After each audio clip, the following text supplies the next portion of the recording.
Hello everyone, welcome back to another Project Gladiator weather forecast. Today I'll be covering the weather for August 16th of 2023, and currently we have a slight risk for eastern Minnesota into western Wisconsin, into parts of the Michigan Peninsula for the northern Midwest regions of the United States. We also do have a marginal threat that I probably will not cover at all in today's forecast, extending from southern North Carolina into the majority of Florida.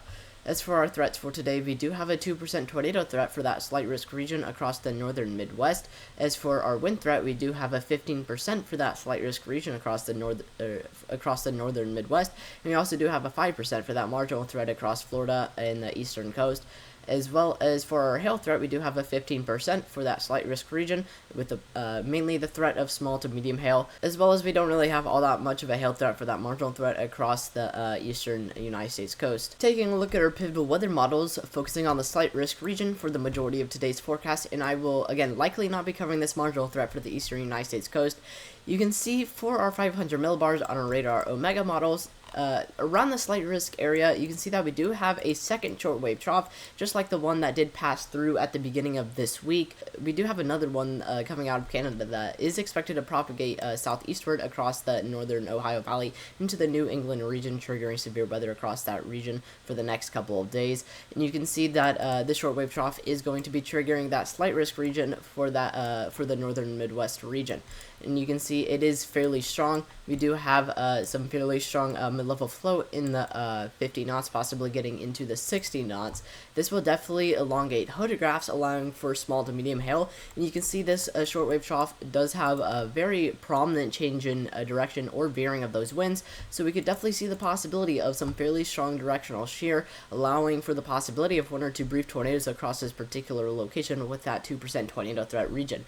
However, overall, our instability may provide a little bit of a inconvenience, or really more of an uncertainty for today's forecast, as currently we do have a 2% tornado threat. However, I did think that earlier today some shear would have been able to support a 5% tornado threat with this shortwave trough, so there is a little bit of uncertainty with today's forecast. However, at minimum, there is a 2% tornado threat for this particular location. Taking a look at our composite reflectivity, focusing on the slight risk region, you can see that storms associated with this slight risk region are expected to rapidly organize and even move into the region as a line of storms and start using up that instability to grow in intensity. You can see before they do enter the United States, they are much weaker and mostly just rain. However, by the time they do enter that slight risk region, they are going to be able to use the instability and the moisture content to grow in intensity and size, and overall allow for that slight risk region to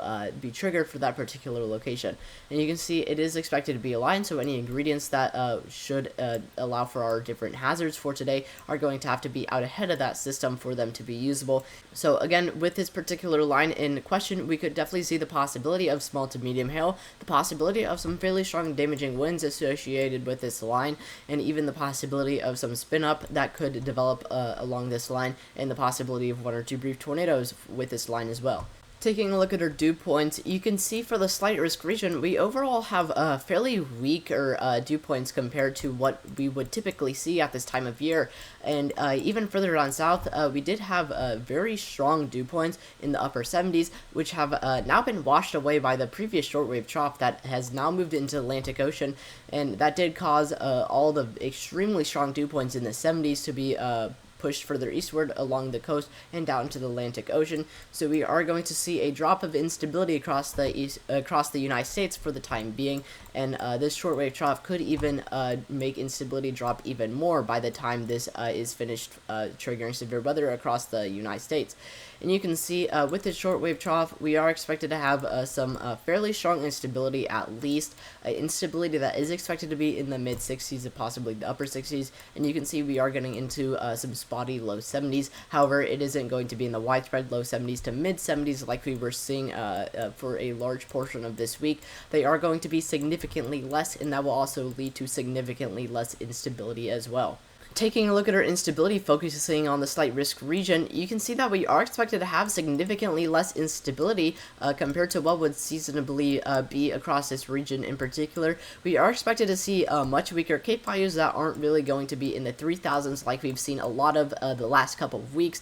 We are expected to see Cape values that are going to be more so back in the 2000s range, getting up to the mid 2000s and maybe even into the low upper 2000s range. And you can see further down south we do get into those upper 2000s and even the 3000s across Nebraska. However, for the main slight risk region, we are expected to see Cape values that are mostly going to be in the 2000s range to 1000s range and even the triple digits. So we do have significantly less instability and with that overall significantly less moisture content in the atmosphere for this particular location. So overall, this will support the possibility of damaging winds and small to medium hail. And I would say this is where our uncertainty comes in.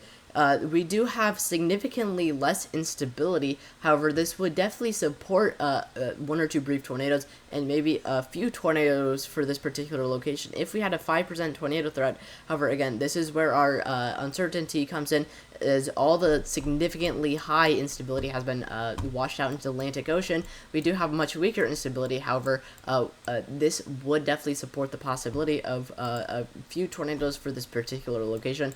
However, again, uncertainty is in place, so at minimum, we do have a 2% tornado threat for this particular location. If we take a look at our energy helicity index readings for this particular location, you can see that we do have some fairly strong energy helicity index readings, and I would say, again, this is where our uncertainty comes back into play. We do have fairly strong energy helicity index readings that would be indicative to, at minimum, a 2% tornado threat. However, with that shortwave trough and our instability that is present, I would say that we would have a 5% tornado threat with this particular setup. However, we do have at minimum a 2% tornado threat, so I'm not going to jump the fence and say that there would be a 5% tornado threat for this particular location. I'm going to let the SPC do their thing and issue a 2% tornado threat for this particular location. However, in my eyes, I would see that this particular setup would support a 5% tornado threat, but again, I'm going to rely on the SPC and not jump the gun on this one. Possibility of one or two brief tornadoes with this particular setup and strong energy helicity index readings in the 4s and the 3s will be indicative of this 2% tornado threat for this particular location. Now that I've told you the weather, please go down to the description and check out the socials for Project Gladiator, and join the Discord for any updates on Project Gladiator. And if you live in any of the areas that I covered for severe weather for today, please stay weather alert for the time being, and hopefully I will be able to see you guys tomorrow with another forecast.